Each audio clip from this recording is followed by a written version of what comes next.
In this lesson, we're going to talk about evaluating cube roots of positive real numbers. So when we use a number as a factor 3 times, it's also called cubing the number or raising it to the third power.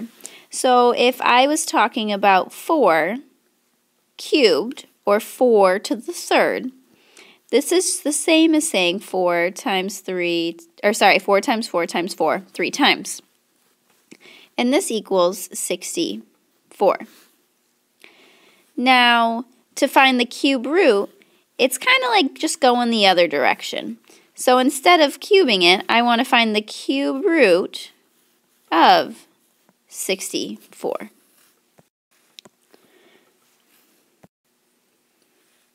So 4 is the cube root of 64, and 64 would be called the cube of 4. So if you cube 4, you get 64. If you find the cube root of 64, you get 4.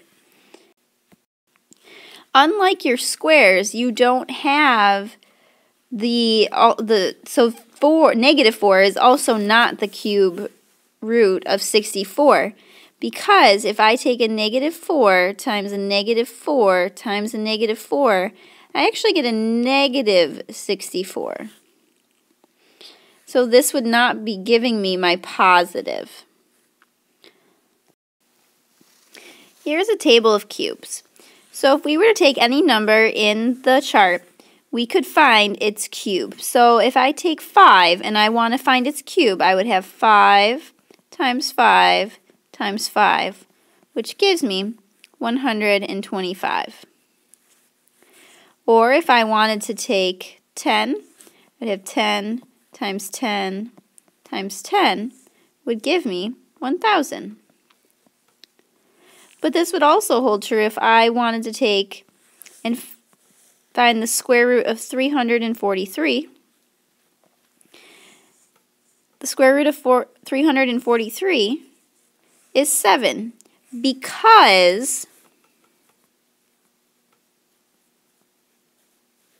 7 times 7 times 7 equals 343.